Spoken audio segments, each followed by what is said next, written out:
as everyone enters in, again, please introduce yourself within the chat. I'm excited to start off our first webinar of the year, which is your 2025 Nonprofit Playbook. My name is Lisa Galbraith. I'm the Marketing and Communications Manager here at Mighty Cause. If you haven't attended a webinar of ours before, welcome. Before we jump into the meat of this webinar, I wanted to go over some just housekeeping things. So first off, if there are any questions that come up, if you could utilize the questions and answer tool within your Zoom dashboard, that would be great. I will keep track of any questions that come through as well within the chat. I'll try my best, but sometimes they get lost in the chat. So that's really the easiest way for me to find them. There will be dedicated time throughout the webinar or at the end of the webinar for questions, but I'll try my best to also answer some as we go along. This webinar is being recorded.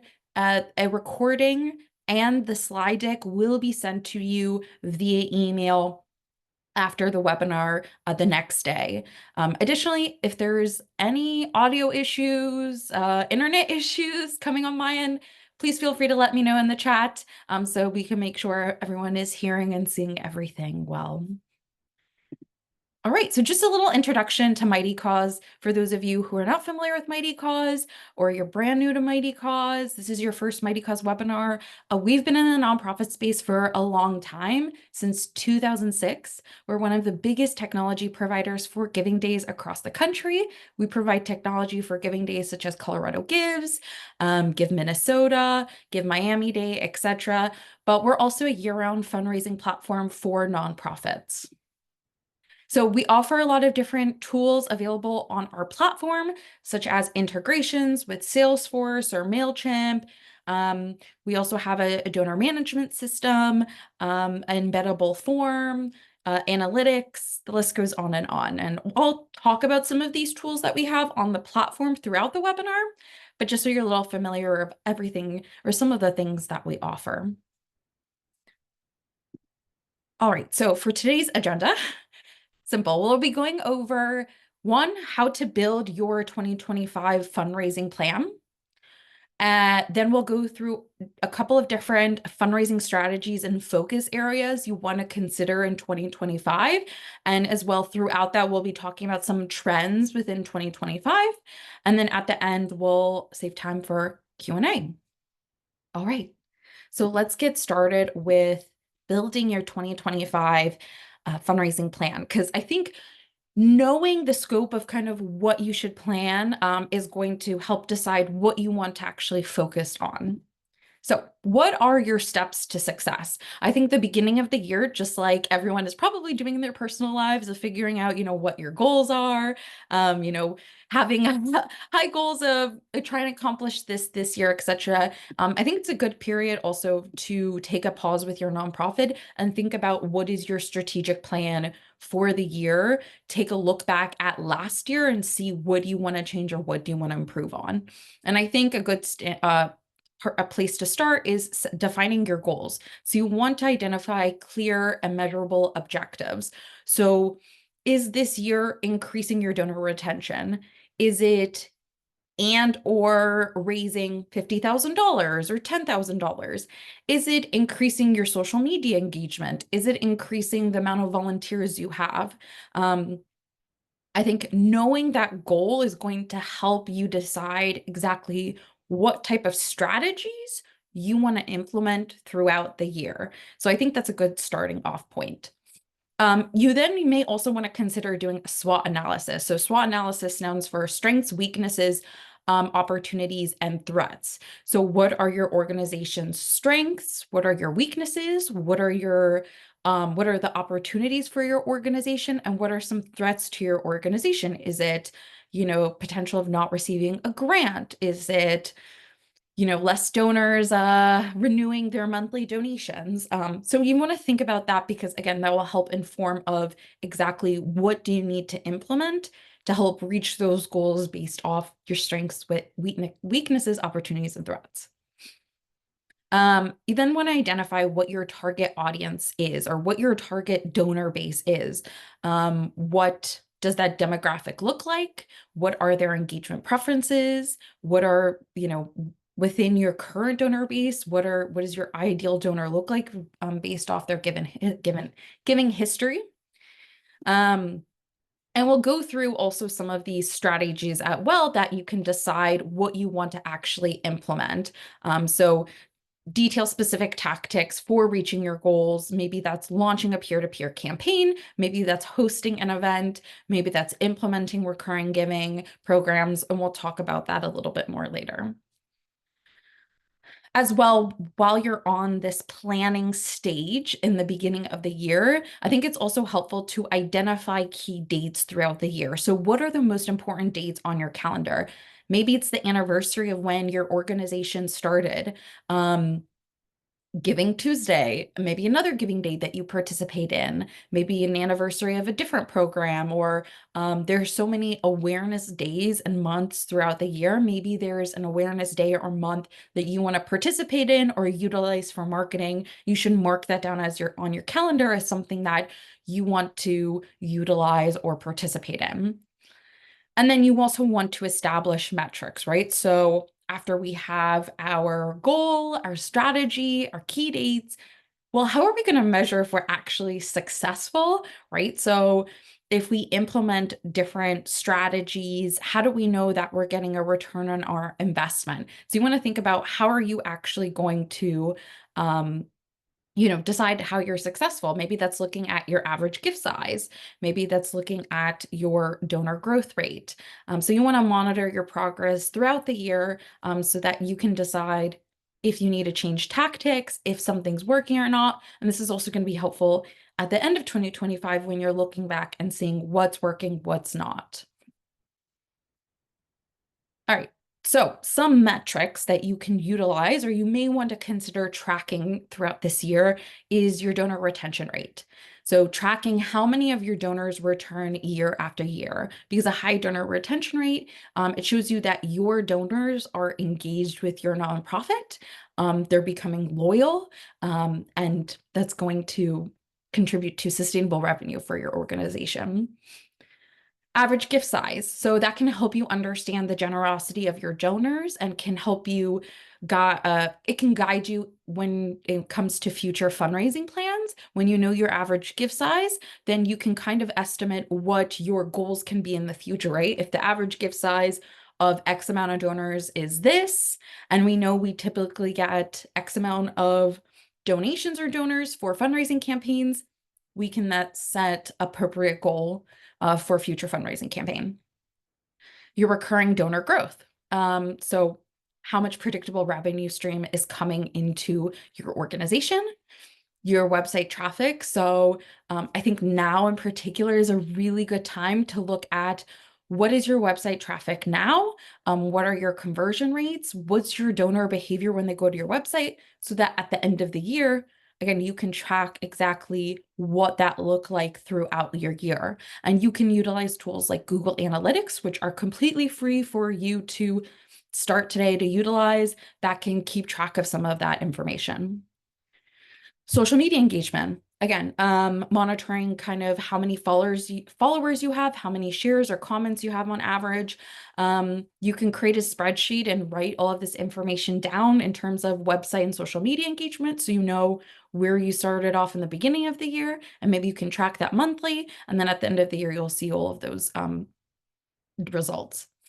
And then your campaign performance, right? So the number of donors, total amounts raised, and your return on investment throughout your fundraising campaigns.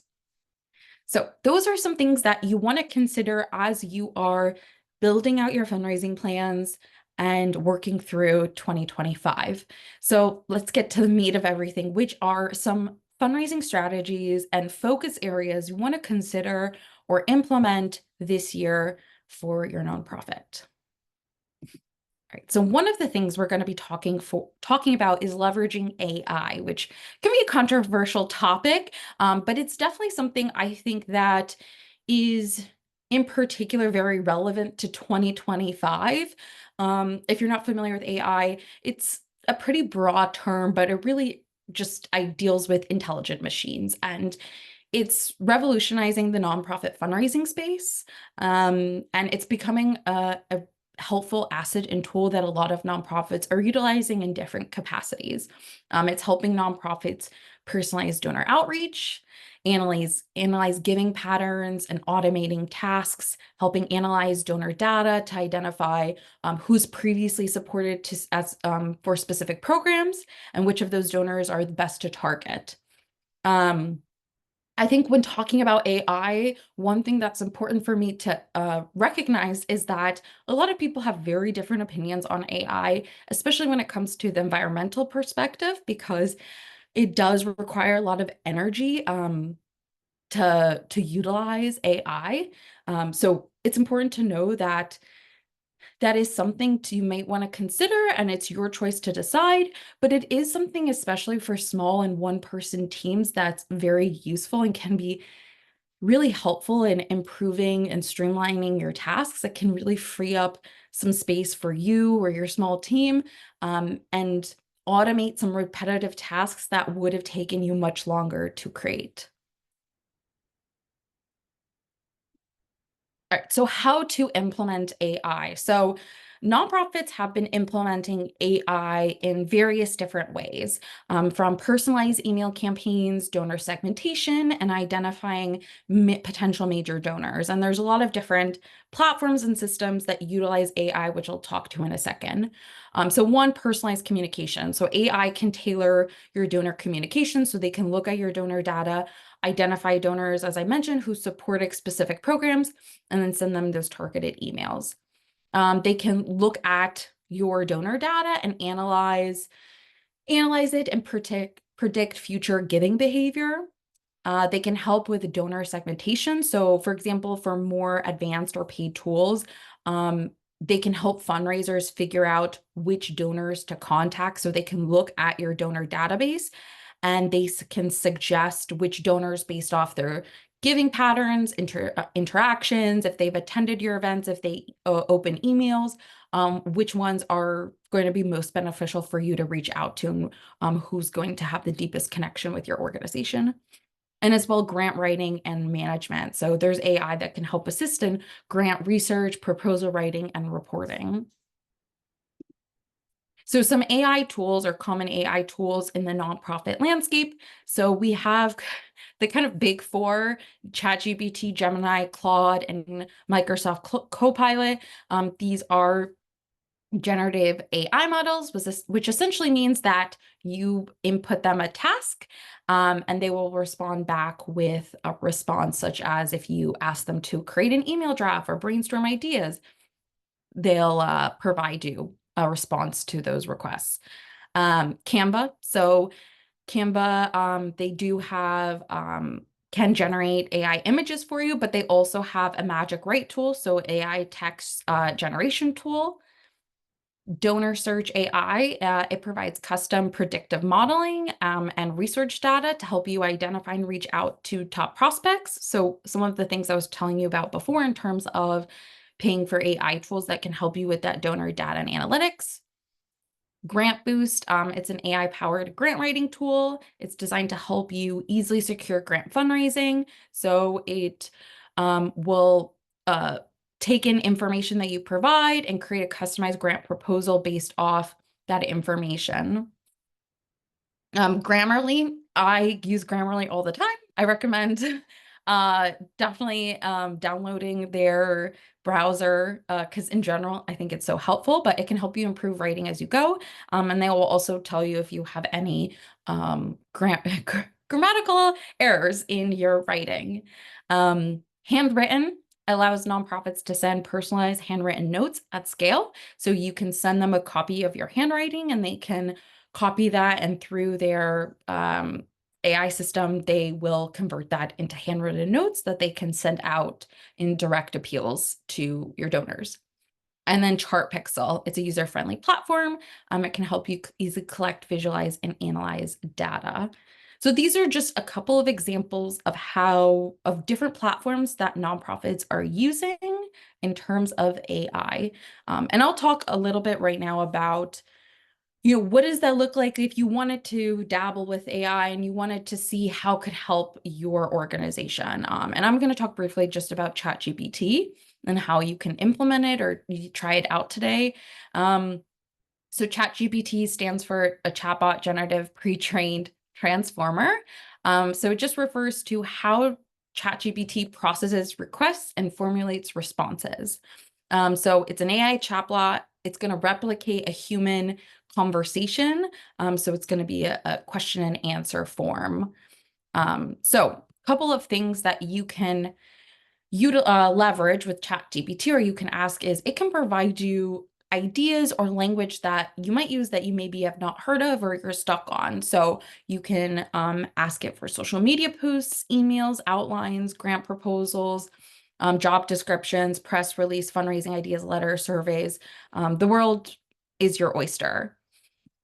If you're going to try out ChatGPT today, when you do utilize it or you're writing a prompt, just some things to consider is you want to, I think, start with something simple when you're just experimenting. Have a direct call to action for what you want it to do. Write me a grant proposal for my nonprofit, and you wanted to give it context. So here are the details about the grant. Here's details about my nonprofit. And then adding expectations. What do you want from it? I want this to be under 150 characters. This audience, it should be for our donors on our, it will be going out to our donors, etc. So just a couple of different examples of prompts that you can utilize. My nonprofit is Mighty Cause Foundation.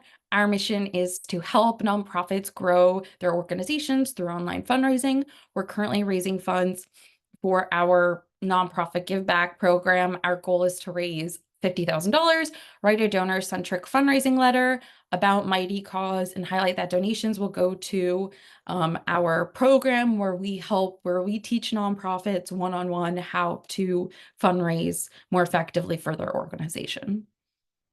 So short and sweet, and there are a couple of different ones. You can ask, 10 subject lines for an email that you have, write a donor survey, medium length social media caption. Again, this is where it's helpful for one person or two-person team, right? A lot of this stuff individually can take up a lot of time. And by giving ChatGPT these prompts, it can make it a bit faster for you to output this information and focus on more important tasks for your organization, like building donor relationships. So some things to know about ChatGPT or any AI tool that you utilize, I should say, is if you're using a free AI tool, do not provide sensitive donor data unless you're using a system in which you're paying, and there is usually it's clear, there's an agreement in which they're not going to be using the data that you're providing, such as some of the systems that we talked about, like donor search. They're not going to take that donor data and use it elsewhere. But if you're using something like ChatGPT, you want to consider toggling off. There's a setting called improve the model for everyone. And that means that they're not going to take that information and utilize that for they're essentially like their AI model or their machine learning. So if you're putting any proprietary information out there, you want to disable that on there. Also, I do not recommend copying and pasting ChatGPT because I look at ChatGPT or especially these writing tools in particular that we're talking about. It's a starting off point, right? It is not necessarily going to have the best or most organic voice, or may not even match how your nonprofit typically talks or speaks. So I think it's a great starting off point to give you an idea or to just like get you to start writing. And I always recommend looking at it. You're probably going to have to rewrite a couple areas of it, or it's going to, inspire you to write something further. And As well, I do not take it as fact. ChatGPT may not always be accurate or up to date since it's not actually accessing the internet in real time. So if it's giving you statistics or stats, you want to make sure that you're double checking that the information that they're providing is actually accurate and correct, and what source that they're taking that from. I think one additional thing to be considerate of as well in terms of the information ChatGPT provides is any potential biases in the data, right? So what ChatGPT is doing is it's doing web scraping. It's looking at different sources on the internet at a particular time, and it's looking for relevant information also within the information that their users have provided, and they're outputting that. And they're taking that information also from sites like Wikipedia, Twitter, Reddit, right, where it's opinion-based as well. And so there can be some data in there that's overrepresented, that may not also be completely accurate. So just some things to consider when you're utilizing tools like ChatGPT. If you are interested in learning more about how other nonprofits are utilizing AI or not utilizing AI, Giving Tuesday has a program, their Generosity AI Working Group. They actually created an AI readiness survey in 2024 in a report. And one of the insights that they showed was how comfortable organizations are with AI, how people in the sector are working with it, and how, what barriers prevent nonprofits from utilizing AI. They have a couple of interesting stats on there, but just wanted to share that in case you guys wanted to check that out and learn a little bit more about what other nonprofits are doing. I'm just going to take a moment before I move on, just check the chat. All right, I say about ChatGPT, I think of as a college intern, you'll have to edit and rewrite a lot, but it will save you some time. Exactly, 100%. I totally agree. It will save you a lot of time, but it is something that you will have to review. You can't just copy and paste and that's the final product, right? You still want to make sure that it is something that is representative of you and your organization, and something that is natural and you are proud of in terms of the content that you're sharing. Will the slides be available after session? Yes, there will be. They will be provided afterwards in an email. Do you have a recommendation for an AI art drawing source to provide a sketch for an upcoming project, such as a new building you're planning to build? In terms of for architecture, like if there's a architectural design, I am not sure if that's something you'll be able to create. With AI image generation, it's more of you provided a prompt and it will create an image based off the prompt. So for example, if you want dogs and cats at a nonprofit volunteer event, it will then it will generate an AI image based off that prompt. But in terms of creating a sketch of a building, for example, that you have planned, I'm not sure if it can do that, but maybe if you provide descriptors of the type of building it is or the location, you can experiment with that. There's Dolly, Canva also does AI art generation, so you can check out those systems and see. All right, I'm going to move on. All right, so the next thing we're going to be talking about is diversifying your funding sources. So what does diversification mean? So to thrive in an evolving nonprofit landscape, I think focusing on diversifying your funding sources is going to be really necessary for your organization. Diversifying reduces your reliance on one funding stream like major donors and allows you to engage with smaller mid-level donors, explore alternative fundraising streams, and utilize different funding streams like monthly giving programs or corporate sponsorships. So what diversifying does, it helps mitigates your risk. As I talked about just a second ago, allows you to not heavily rely on one single source of funding so that if anything does happen to that single source of funding, let's say it's a grant or a major donor that you rely on every year, you're not at a loss if something happens with that. It helps expand your reach and engagement. So when you are diversifying your funding, you're also tapping into new audiences and new communities. For example, launching peer-to-peer fundraising or engaging with mid-level donors. It diversifies those fundraising streams and the revenue and your support base. It also maximizes your opportunities. So when you are looking to diversify your funding streams, each different fundraising stream can provide a unique benefit. So for example, recurring gifts, it offers a predictable revenue income that you can rely on each month. When you have a peer-to-peer fundraising event or in general an event, it is great for boosting community engagement and creating a community atmosphere. Grants, obviously, they provide specific support for a specific program that you have. In addition, it also serves as, to help with long-term sustainability, because you can, when you have different fundraising streams, right, you can plan for long-term strategies and you can invest in growing your nonprofit without fear, again, that one thing, if something goes, that you're going to be stuck. And that goes hand in hand with kind of supporting innovation and program expansion, right? When you do have that, you have different income streams coming in that gives you flexibility to maybe invest in a new program, invest in technology. It's a cushion for you to explore new approaches to your nonprofit and fundraising.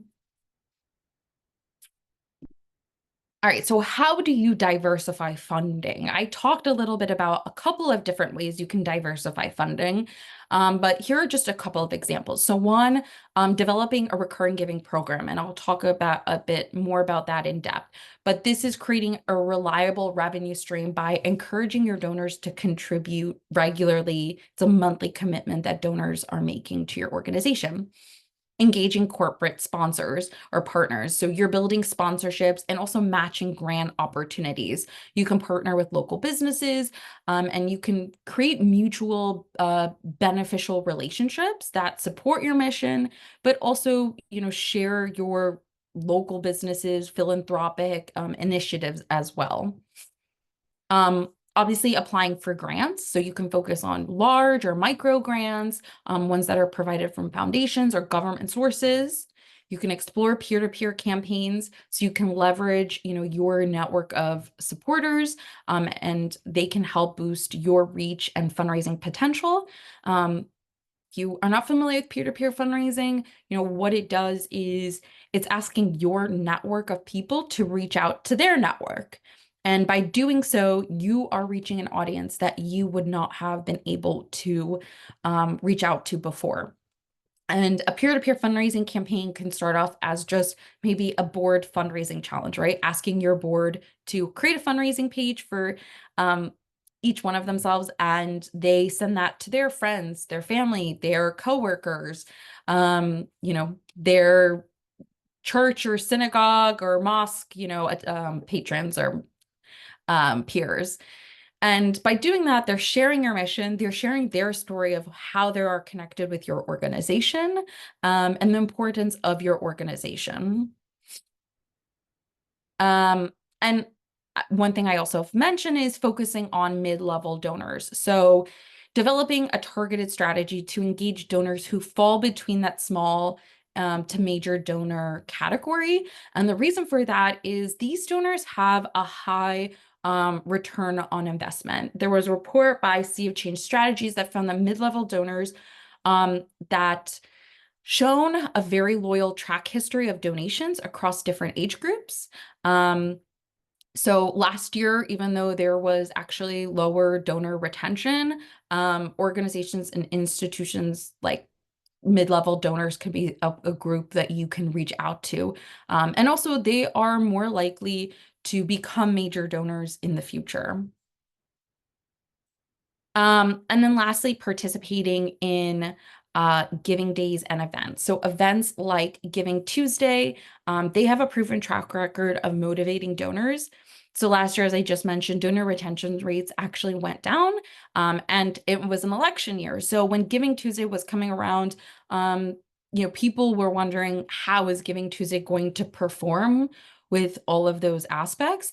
And Giving Tuesday actually increased revenue by 16% over 2023. There's $3.6 billion raised in the US alone. So giving days and events, they're an opportunity to bring people together, and they are a great way to a communication tool that you can utilize to motivate donors to participate.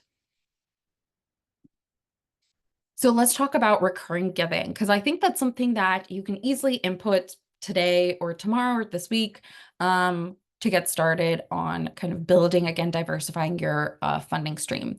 So why does recurring giving work? Well, it provides a sustainable, predictable revenue, right? You know that you have $10 a month, $20 a month, $50 a month coming in every month. Its ongoing support reduces your fundraising costs, and with that predictable revenue, you can then plan in the future for a fundraising campaign that you want to do. Recurring donors also have a higher lifetime value than one-time donors.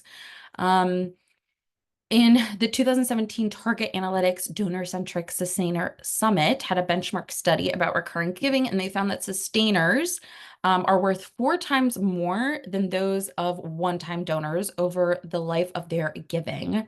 And that makes sense when you just think about it, right? Like a $20 monthly recurring gift is going to yield actually more than a $100 annual gift when you think about it in a long-term sense, right? Because recurring donors or donations have higher retention rates. So when you think about a 5-year period, 1,000 recurring donors at a $10 level is going to give you much more funding than an initial 1,000 donors who give $100, because their retention rate is going to dwindle and dwindle within those 5 years. And as well, recurring donors, they're more invested in your work. They're supporting your organization each month. So there is an investment there. And there's also a stewardship opportunity, right? When someone's invested in your organization, that's an opportunity for them to become maybe a future board member, a future volunteer, a future major gifter, a matching grantor.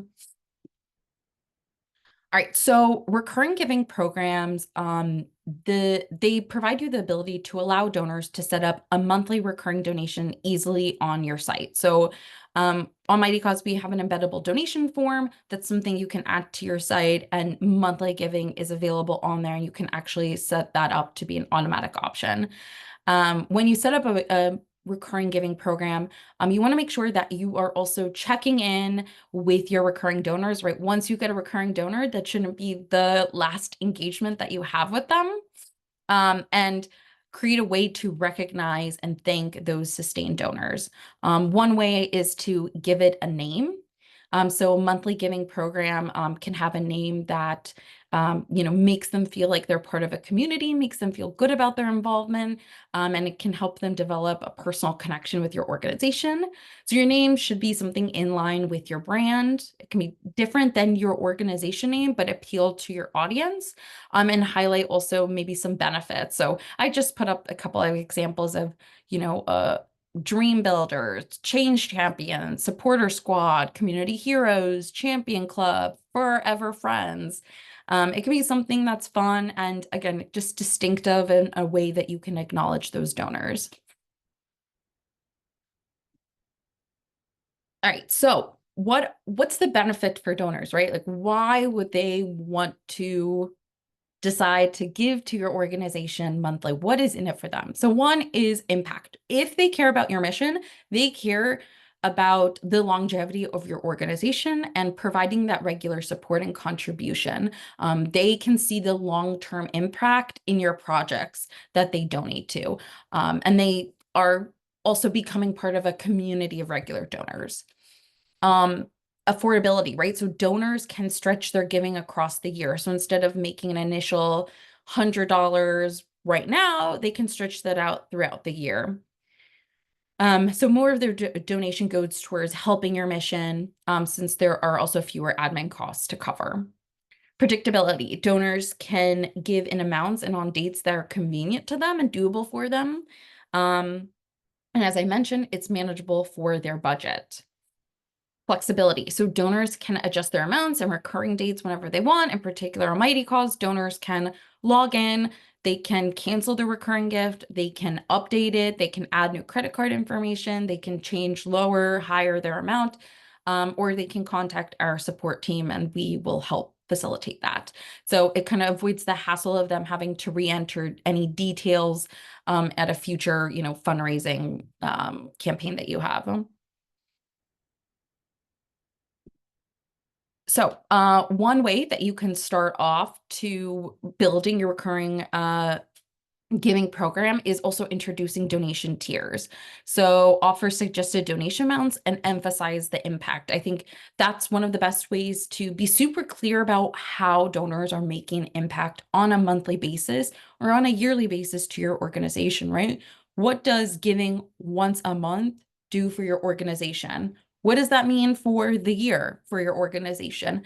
Because when you are able to dissect it in that way, that's also a talking point that you can come back to in your communication throughout the year. In 6 months, in a year, right? So if they're giving monthly and $100 a month supports 3 meals daily for a week, by the end of the year, how much is that you can report to them? Hey, your support by the end of the year, if it this many people provided this many meals, here's the impact, here's a story of someone who was able to, receive some of the meals that they received from you.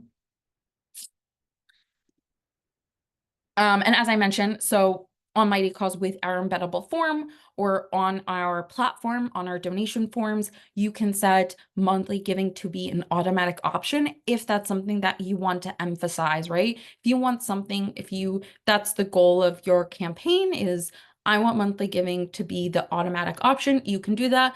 Otherwise, you cannot have it be the automatic option. That's something that donors can just opt into.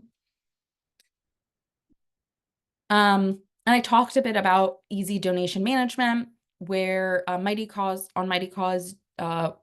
we will issue the receipts and also provide giving statements to donors, a year-end giving statement. Donors can manage their information just independently, and they can manage it on their profile like you see in the screenshot above. They can log in and make any edits or changes that they need. And then from on the nonprofit side, you can track all of your recurring donors. There's a dedicated recurring gift report. You can easily filter, and you can see if a donor has canceled, what happened with it canceled. Is this something they did, or did it cancel because their credit card expired?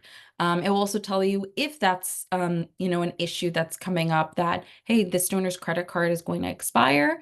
We'll send you an email. We'll send the donor an email as well for them to update that. So we try to give you a heads up when they cancel or if it's about to cancel for one of those reasons. All right, so I'm going to pause here again for questions.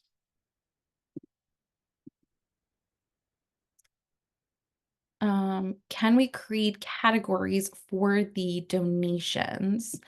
Yeah, so I mean, by kind of donation tiers that is setting categories, you can create different fundraising pages if you do have different programs and you do want to categorize it more. On Mighty Cause platform, you can have more than one. On our embeddable forms, you can have more than 4 options. So if you want to add more than 4, you're more than happy to do so. Just a comment. I've learned that writing handwritten thank you letters to donors after an event or major donation has helped us retain donors. They really appreciate getting those letters handwritten from board member staff. And that is a really good segue into our next topic for 2025, which is prioritizing donor engagement. So why did I choose that as something to talk about for 2025? So I found this statistic and I thought it was really interesting. So According to a nonprofit pro study, I believe last year, they found that 56% of nonprofit leaders admitted that their organization does not create or do not create donor engagement strategies, which I thought was very surprising. Because when you don't engage with your donors, you're missing out on returning donors and also building donor loyalty. So for this year, I would kind of challenge you to think about donor engagement in 2025. Think about how you can build stronger long-term relationships with your supporters, because as we just talked about, it can drive sustainable revenue and in turn then expand your impact. So why it's more important than ever. So increase donor expectations, right? So donors want to feel like their contributions are making a tangible difference. I always, my colleague, Josh, he said one of his previous managers in the nonprofit space had told him this kind of wise anecdote of that donors look at giving as they are making the change, and you are just a way to facilitate that change, right? So they are providing the meals to, people in need, and you're just a way to facilitate that.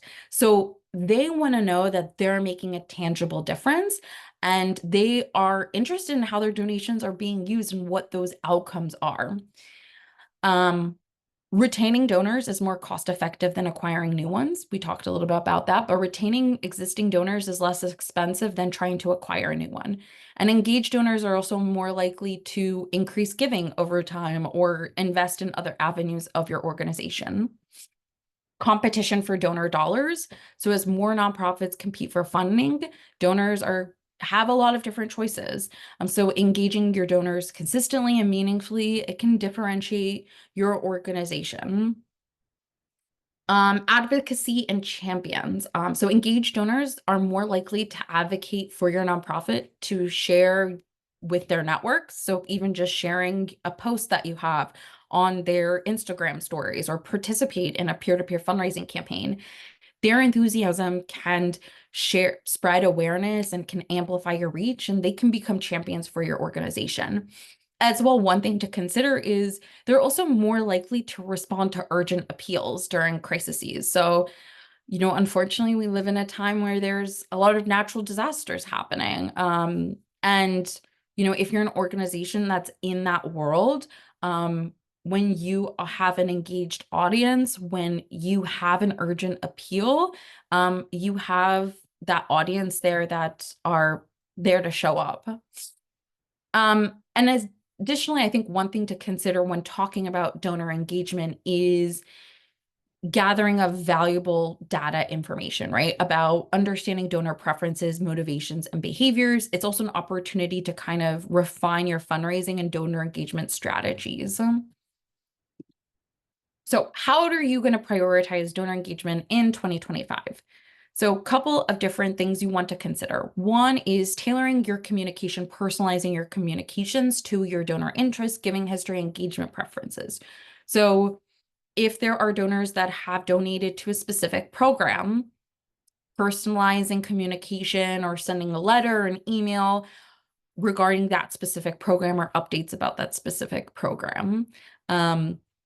For large contributions, again, creating communication tailored to your major donors and the impact they can have by maybe becoming a matching grantor. Providing meaningful updates. Regularly update donors on the impact of their gifts using storytelling or data metrics. So you want to showcase your achievements and demonstrate your donors' impact, right? So consistent communication builds donor loyalty. Create exclusive opportunities for donors. So this is one different way that you can engage donors, by offering, a special event, a meetup, and we'll talk about that in a second. A VIP experience. It could be, a potluck that you're having, to deepen relationships, showing appreciation. Like Ayana, I'm sorry if I mispronounce your name, but of, thanking your donors with a handwritten letter after the event, giving, maybe a major grantor or someone important a call. You can also shout them out on your website, social media, newsletter. Again, if we're circling back to recurring giving programs, your champions, your forever friends, having that highlighted in those areas. Peer-to-peer fundraising. So that is another way to kind of activate engagement, because peer-to-peer fundraising is one way that you can ask someone to engage with your organization. That's more than just giving, right? It's sharing the fundraising page. It's creating a fundraising page. It's sharing with their family and friends and their network. And fostering a sense of community, right? Create opportunities for donors to connect with each other and feel part of your organization's mission. That kind of what you just spoke about is maybe a meetup. Maybe it's just, and it doesn't have to be something that costs anything really, right? You could do it as a public park. You could do it at your public library if you have a meeting room that you can schedule out, and you can, just have a couple of drinks and it's a meet and greet with the nonprofit, etc. There's a lot of different ways that you can foster a sense of community. So as you're thinking about your donor engagement, you also want to think about moving sustainers down the pipeline. So when you are engaging with your donors, at some point encouraging donors to bump their support, and you can do the math for them, right? When you're talking about what their support did previously and how it can make an impact in the future. And again, that's why consistent messaging is important. And that's why impact showing is important, right? Because then you're not just asking, hey, make a larger amount. You've created communication that has demonstrated what a gift has done for your organization. And also one thing to consider as well when we're talking about donor engagement is that it can sometimes take 7 to 12 touch points for a donor to give again. So again, that consistent messaging is also important for that future gift. You can also get them involved in more aspects of your nonprofit's work. Maybe it's asking to be a volunteer. Are they good candidates for your board of directors? And also keeping detailed donor records with a donor management system. So a donor management software, it simplifies and automates your donor management. It helps track your donor interactions, manages donations, segments donors, creates personalized communication. So if you did write a handwritten note to a specific donor, you could put that in your donor management software that, this is someone that we did a direct mail appeal or thank you letter, and you could tag them with that.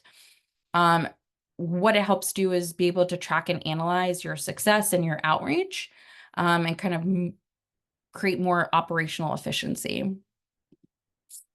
So that's something that on the Mighty Cause platform that we have available, which as our supporter tool, it is our donor management software where all of your donors will be, or your supporters will be listed here with their own supporter record that you can make notes on, send out emails to, and have also a record of all of their online or offline donations. All right, so we're on the last topic to talk about, and this blends into the last category we talked about of prioritizing donor engagement, and that's utilizing multi-channel communication. So you want to amplify your reach. Multi-channel means reaching donors across various platforms. So that means email, social media, text.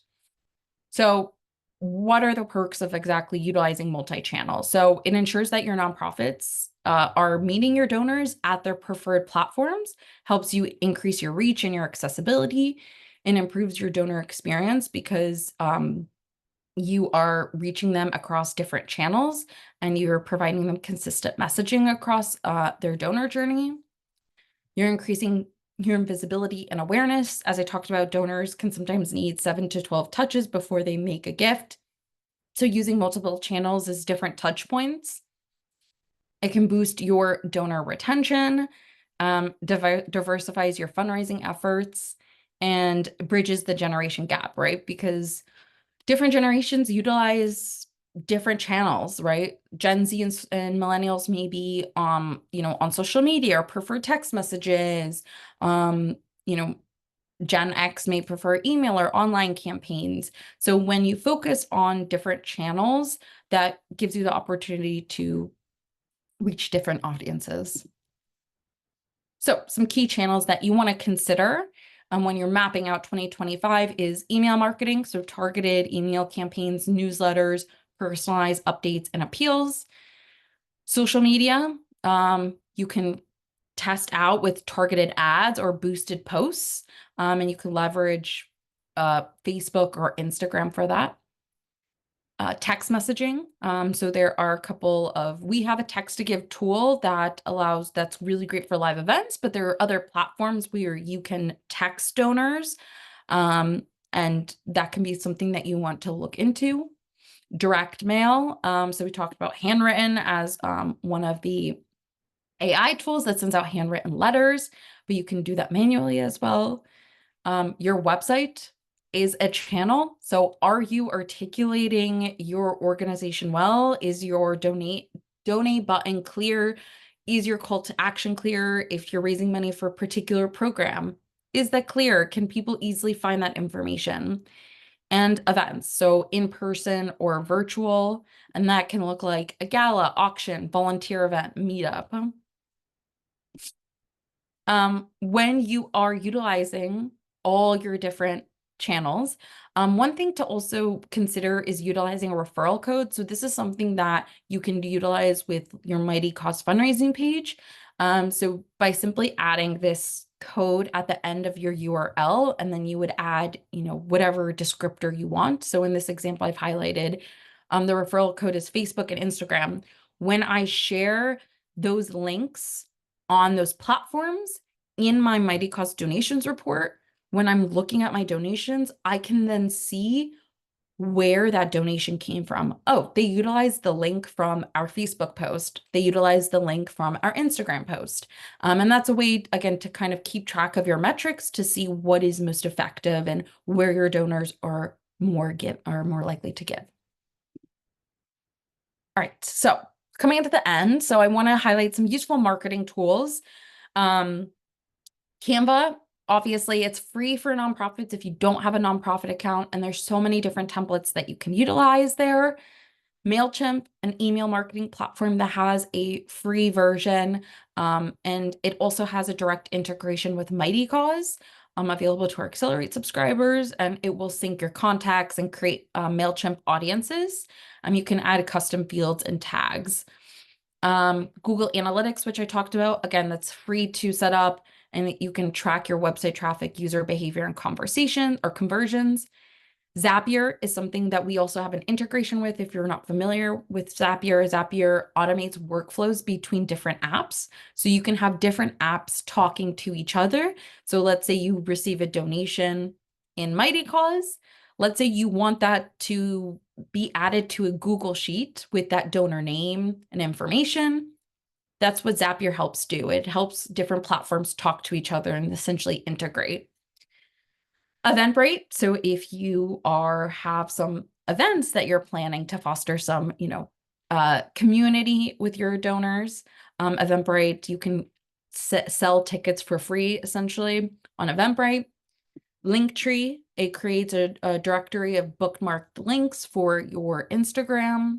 Unsplash, if you need royalty-free stock photos.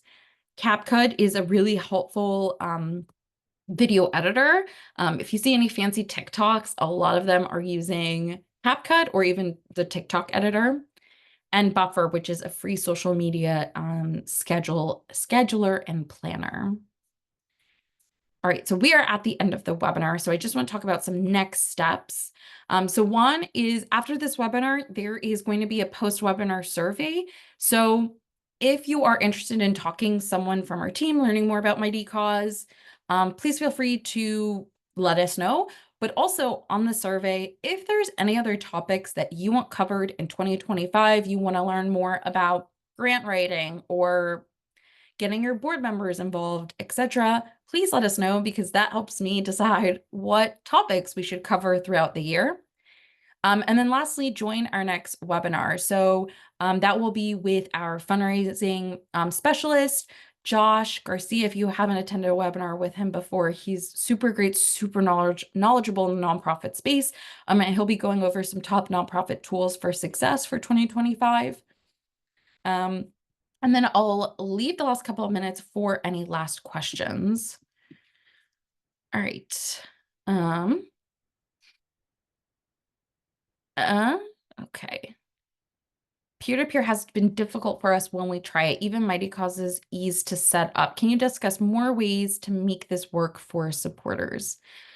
Yeah, so I would first think about exactly who who's been when you've tried peer-to-peer fundraising, who's been the audience that you've been reaching out to create peer-to-peer fundraising. I think if you're new to it, I think it's first best to work with an audience that you know will be engaged and will participate. So for example, your board members. You have to do it only if you have buy-in from your board members. If you don't have buy-in from your board members, it's not going to work. So you have to start off with, even if it's 4 or 5 people, there has to be some sort of buy-in. I mean, so for example, years ago, there was a local pedicab group of bikers in the Boston area, and they, on our platform, they wanted to raise money for a specific organization in their group, right? And that only works because they were bought into really supporting a local organization and doing that. So I think the first case is just finding 4 to 5 people that you can have buy-in from that will be involved. And as well, providing them super easily templates and action points to do, right? Share this with your coworkers. Here's the email to share. Share this with friends and family, etc. So I would start off small. I'm not sure the exact other challenges you ran into, but just some kind of tips, just general tips. And okay, just a comment. I received a photo of one of my orphans in Africa with a new shirt. I sent it to the donor and she expressed how happy she was to see where her donation went, that she never knows where her previous donations go. Yeah, that's a perfect example of how really demonstrating the impact and showing the impact, like donors want to see and know where their gift is going. We are super small nonprofit, can't afford a website, can't get free Canva. Any ideas? If you are a 501c3 charity, you should be able to get Canva for free. As long as you're a 501c3 tax deductible charity, you should be able to get Canva for free. There are also a ton of, I mean, you can start a website. There's a lot of website companies that you can create a website for free, like Wix, for example. If you don't have the cost for a domain, you may not be able to, it will have just Wix in it or etc. But that is one starting off point that you can have. Also, there are some organizations that don't have a website. They don't start off with a website. They start with a Facebook page. So that's something that you can consider doing, is just starting a Facebook page so that you can just gain or create a community first. So there's definitely avenues for you there.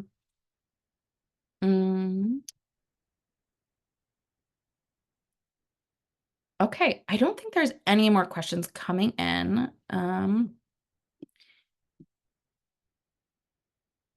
So I think I'm going to end it there. I think I've covered everything, but if you have any more questions, I'm going to also leave, I'm going to leave my email and also our support email. So that if you have any questions, please you can reach out to me directly.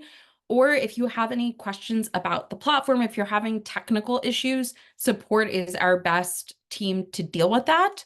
And I look forward, if you guys are joining our next webinar, to chatting with you. So I hope this was a good start to 2025. I'm excited to see how you guys all do. And one last thing also, as throughout the year, your nonprofit journey, please tag us or hashtag us on social media. This year, we're trying our best to kind of share different nonprofits, share what you guys are doing, creating that network of nonprofits so you guys can see what each other are doing and, you know, raise each other up and create, yeah, just a great community for each other. All right. Thank you so much.